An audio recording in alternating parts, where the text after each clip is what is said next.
Bismillahirrahmanirrahim. Assalamualaikum warahmatullahi wabarakatuh. Berjumpa kembali di channel Isal Abrar Misteri dalam kisah nyata misteri. Di video kali ini, saya akan mengangkat kisah nyata misteri dengan judul Mendapatkan Uang Miliaran Setelah Tekun Bersolawat. Narasumber kita kali ini kita sebut saja dengan nama samaran Pak Bondan. Latar belakang waktu kejadian nyata ini terjadi pada tahun 2018 dan berada di pelosok Yogyakarta. Pak Bondan adalah pribadi yang saleh dan ramah. Beliau memiliki seorang istri dan 4 orang anak. Kehidupan Pak Bondan jauh dari kata mapan. Kemiskinan yang begitu berat sudah membelenggu dalam waktu yang sangat lama.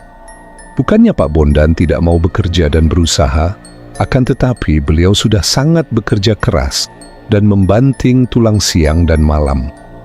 Namun, karena pekerjaannya hanya mengandalkan tenaga kasar, tentunya hasilnya sangat minim walaupun sudah bekerja keras. Sore itu, Pak Bondan duduk bersama istri dan 4 orang anaknya di ruang tengah rumah bambu yang sudah reot dan hampir roboh. Tersaji nasi dan ikan asin yang sudah agak basi. Mereka makan bersama. Terlihat di sini anak-anak dan istrinya makan dengan pelan. Napasnya terasa sesak dan kesedihan menghantam begitu keras di dalam dadanya. Sebagai suami, beliau merasa sangat sedih karena tidak bisa membahagiakan keluarganya. Ditambah lagi, utang kepada rentenir yang kejam dan bengis selalu ditagih dengan kasar dan cacian-cacian yang begitu menusuk hati. Kemiskinan dan kerasnya kehidupan sudah begitu mengakar kuat, ibarat akar pohon yang menjalar di dalam tanah dan tidak terkendali. Ditambah tangis anak-anak dan istrinya di tengah malam karena menahan lapar, membuat air matanya tak terasa mengalir begitu deras. Dadanya sesak, seolah-olah dihantam palu besar yang telak mengenai relung hatinya yang terdalam. Saat perasaannya berada di puncak kesedihan, tiba-tiba ada kekuatan aneh yang meledak dalam sanubarinya. Pak Bondan sudah tidak tahan dengan kemiskinan dan bersumpah akan mencari jalan agar bisa menjadi kaya. Baik jalan gelap maupun jalan terang, beliau sudah tidak peduli lagi. Malam itu begitu mencekam, suara burung hantu berpadu dengan angin dingin yang berhembus, langit bertabur berjuta bintang. Pak Bondan berjalan dengan gontai menuju makam keramat yang tidak jauh dari rumahnya. Pandangan matanya berkunang-kunang karena sejak pagi belum makan dan hanya diisi dengan air putih saja untuk sekadar menahan rasa lapar yang begitu dalam. Langkah demi langkah dilalui dengan harapan yang samar. Akhirnya, Pak Bondan sampai di makam keramat yang begitu mistis dan mencekam. Makam keramat itu begitu menyeramkan. Batu nisannya ditutup dengan kain kafan putih yang sudah lusuh. Pohon Kamboja yang begitu rindang menebarkan aroma bunga Kamboja yang sangat menyengat. Bulu kuduknya langsung merinding hebat. Kakinya gemetaran, menahan rasa takut yang meledak dalam hatinya. Dengan tangan yang gemetar, Pak Bondan menggelar sajadahnya yang sudah lusuh di dekat makam keramat. Beliau bersila di atas sajadah, mata terpejam, dan dengan khusyuk lidahnya melafalkan asma-asma Allah. Asma-asma Allah itu terus diucapkan tanpa henti. Detik demi detik terus berlalu, menciptakan suasana yang hening dan mencekam. Kicauan burung hantu berpadu dengan suara jangkrik dan diiringi suara gesekan daun-daun, seolah-olah menjadi instrumen yang begitu syahdu dan menyayat hati. Tiba-tiba tercium aroma bunga mawar yang sangat menyengat. Wangi mawar itu menyergap hidung Pak Bondan, seolah-olah meruntuhkan sisa-sisa keberaniannya. Dalam pandangan matanya yang gelap, tiba-tiba muncul setitik sinar putih terang. Sinar itu semakin lama semakin membesar, membentuk lorong besar yang bercahaya putih terang dan menyejukkan hati. Lalu, ada kekuatan yang begitu kuat yang secara spontan menyedot Pak Bondan masuk ke dalam lorong tersebut. Lorong tersebut begitu panjang, seolah-olah seperti jalan yang tidak berujung. Ada perasaan takut yang begitu mendalam di hati Pak Bondan. Beliau memasrahkan jiwa dan raganya kepada Allah dan pasrah sepenuhnya dengan apa yang akan terjadi selanjutnya. Setelah sekian lama menyusuri lorong tersebut, sampailah Pak Bondan di ujung lorong. Lalu tampaklah hamparan sinar putih seperti permadani berwarna putih terang yang begitu menyejukkan hati. Di tengah-tengah hamparan putih itu, tampaklah sosok laki-laki dengan wajah bercahaya dan memakai jubah berwarna putih. Sosok laki-laki berjubah itu memancarkan aura spiritual yang begitu dahsyat, begitu mistis, dan serasa menghentikan detak jantung Pak Bondan. Tak terasa lututnya bergetar hebat. Dengan sekuat tenaga, beliau menahan diri untuk tidak jatuh. Lalu terdengarlah sapaan yang begitu menyejukkan kalbu.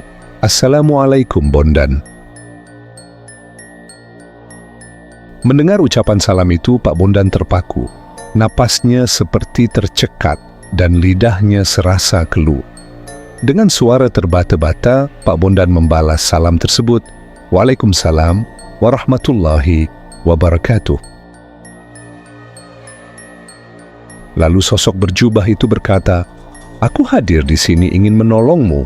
Mulai sekarang sampai 7 hari ke depan, kau harus puasa mutih.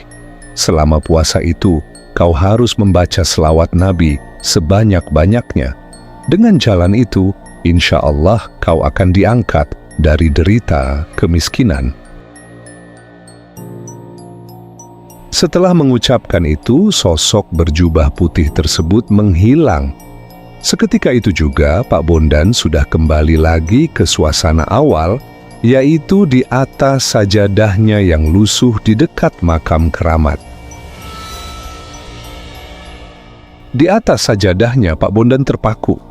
Perasaan bingung bercampur harapan tipis menyelimuti ruang dadanya.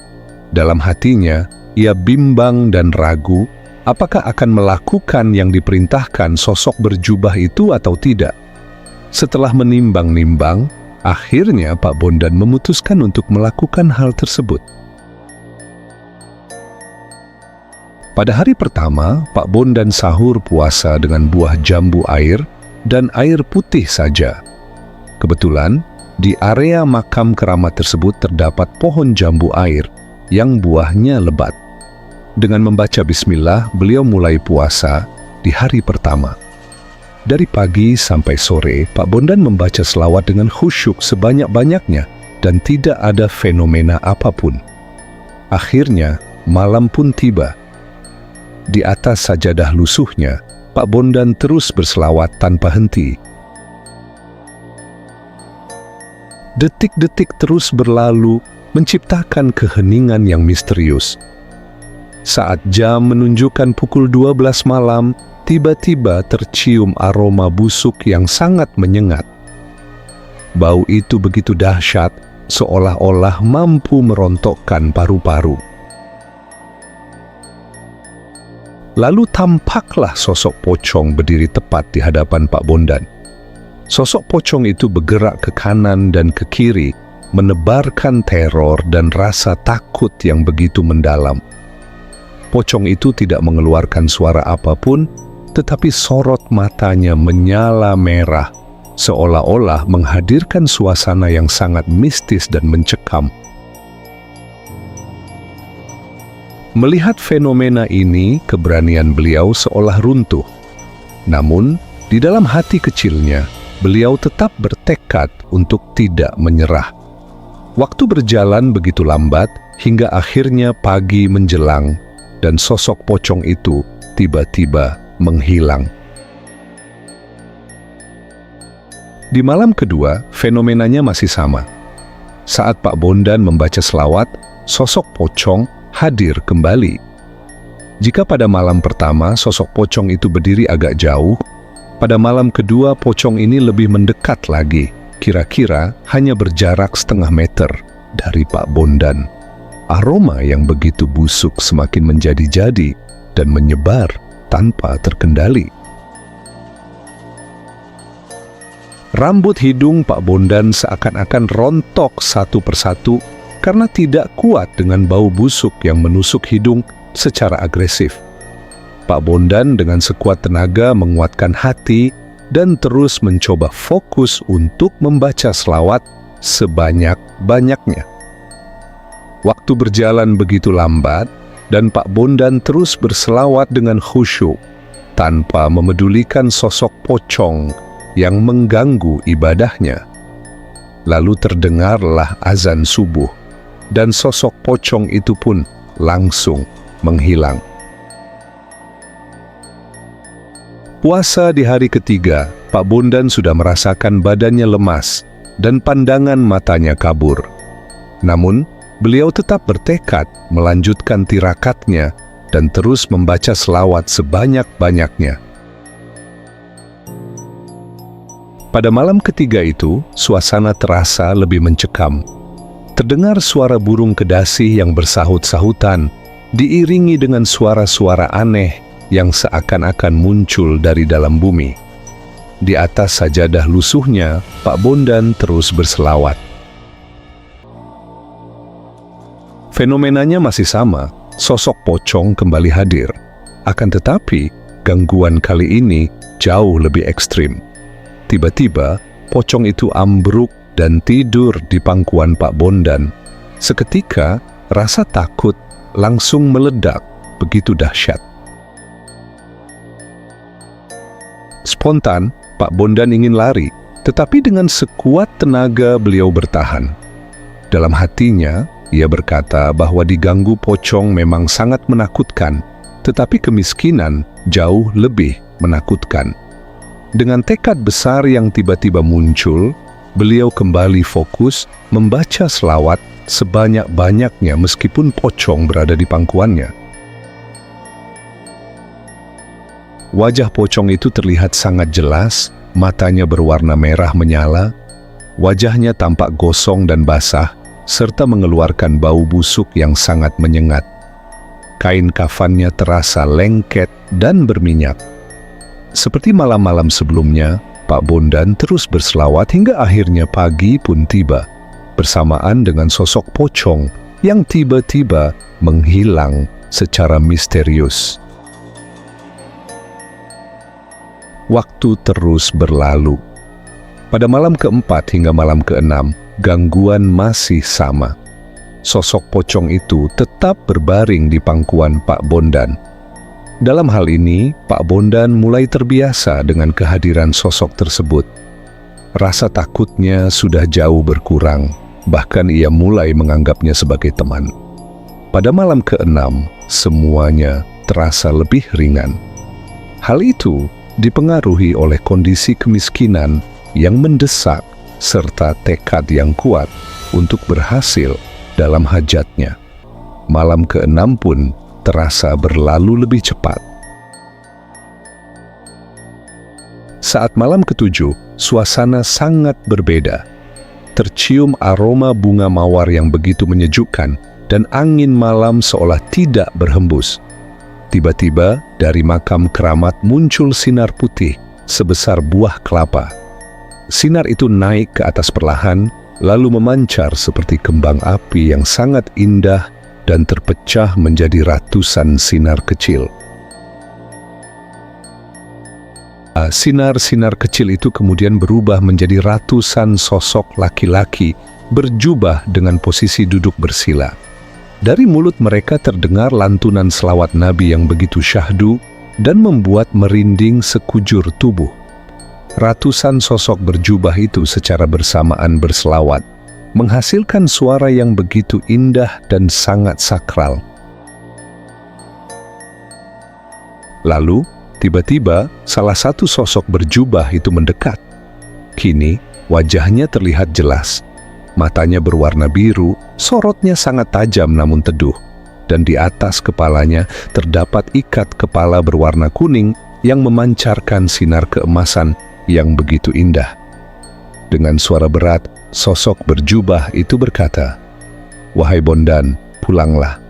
Aku, dengan izin Allah, sudah memberikan apa yang kau inginkan, dan apa yang kau inginkan telah aku titipkan kepada istri dan anakmu."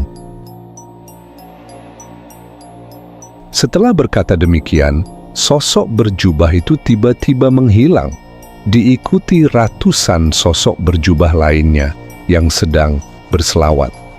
Namun, meskipun semua sosok itu telah menghilang, gema lantunan selawat Nabi masih terdengar jelas, menggema dan seolah menembus relung hati yang terdalam. Pak Bondan masih terduduk di atas sajadah lusuhnya. Ada gemuruh di dalam dadanya, air matanya menetes dengan deras. Lidahnya berulang-ulang mengucapkan syukur kepada Allah atas fenomena yang telah terjadi. Lalu, sayup-sayup terdengar suara azan subuh. Segera, Pak Bondan dengan khusyuk menunaikan salat subuh di dekat area makam. Setelah selesai menunaikan salat subuh, Pak Bondan berjalan dengan pelan pulang ke rumahnya. Sesampainya di depan rumah, hati Pak Bondan kembali diguncang rasa gundah yang begitu mendalam. Ia melihat rumah bambunya yang sudah miring dan hampir roboh. Ditambah lagi, terdengar suara tangis dari dalam rumah, suara tangis istri dan anak-anaknya. Pak Bondan pun tak kuasa menahan air mata, karena ia meyakini bahwa mereka menangis akibat didera rasa lapar yang begitu hebat. Dengan menguatkan hati, Pak Bondan segera mengetuk pintu dan mengucapkan salam, "Assalamualaikum." Lalu pintu terbuka dan terlihat istri serta anak-anaknya menghambur keluar. Mereka dengan sangat cepat memeluk Pak Bondan, disertai suara tangis yang semakin keras. Kaki Pak Bondan serasa lemas dan hatinya terasa remuk karena merasa sangat bersalah atas keadaan istri dan anak-anaknya.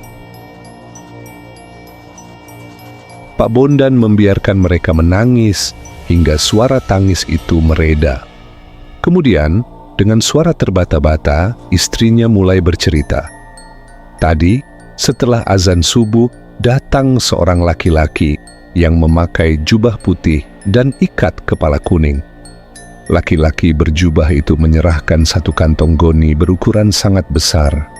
Sambil menyerahkan kantong goni tersebut, sosok berjubah itu berkata, "Ini untuk suamimu, gunakan dengan bijak dan jadikan sebagai sarana untuk lebih mendekatkan diri kepada Allah." Istri Pak Bondan melanjutkan ceritanya. Setelah menyerahkan kantong goni itu, tiba-tiba sosok berjubah tersebut menghilang secara misterius seperti asap.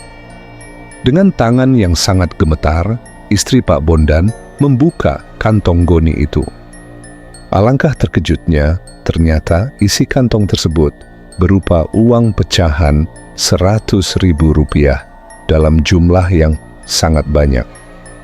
Kantong goni yang besar itu penuh dengan uang berwarna merah. Mendengar penjelasan dari istrinya, Pak Bondan segera bersujud. Air matanya kembali menetes dan lidahnya terus mengucapkan syukur kepada Allah tanpa henti. Setelah mendapatkan uang tersebut, kehidupan Pak Bondan langsung berubah drastis.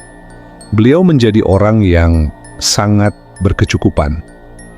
Sesuai pesan dari sosok laki-laki berjubah, Pak Bondan tetap menjadi pribadi yang rendah hati dan saleh, serta ringan tangan untuk membantu orang-orang yang sangat membutuhkan. Akhirnya cerita ini pun berakhir.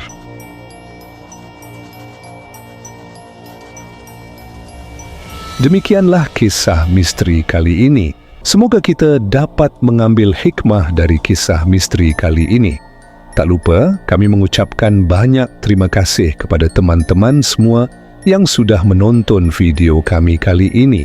Jangan lupa untuk like, komen, dan subscribe channel Bayang Mencekam. Semoga channel ini dapat berkembang dan lebih baik lagi ke depannya. Kita bertemu kembali di kisah misteri lainnya minggu depan. Dari saya, cukupkan sekian. Wabillahi taufiq wal hidayah. Wassalamualaikum warahmatullahi wabarakatuh.